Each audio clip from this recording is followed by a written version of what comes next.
jah meeldib kunstnikuna raamatukogudesse tulla, et mulle tegelikult see mõte meeldib, et kunsti nagu laotada galeriidest ka väljapoole ja minna sinna, kus inimesed käivad nagunii.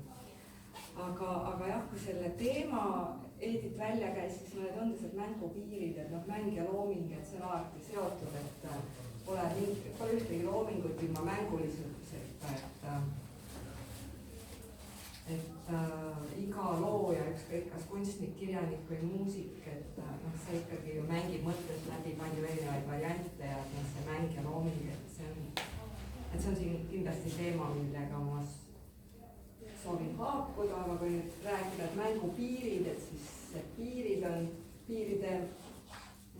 mõeldes piiridele tekib kohe see küsimus, et piiririkkumine, et kui minna üle piiri, mis see on, et tegelikult kui seda seeriat vaadata, siis see minu jaoks on selline üle piiride minek.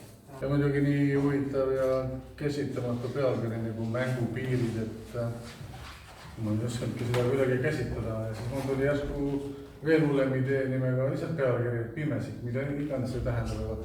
Tiinale annakse kohe nagu ahah, Pimesik ja siis nii ta nagu jäigi, et see on muidugi põnev mäng. Sina oskad sellest rohkem muidugi rääkida, sa tutvusid teemaga, aga ma ei hakka seda lahti seletama. Et tavaliselt on need kõik umbes... Ma mõtlen see, et Pimesiku mängis vähe sellest, et sa püüad selle asja kinni ja sa pead ära arvama, mis asi see on. Nimbus, au paiste.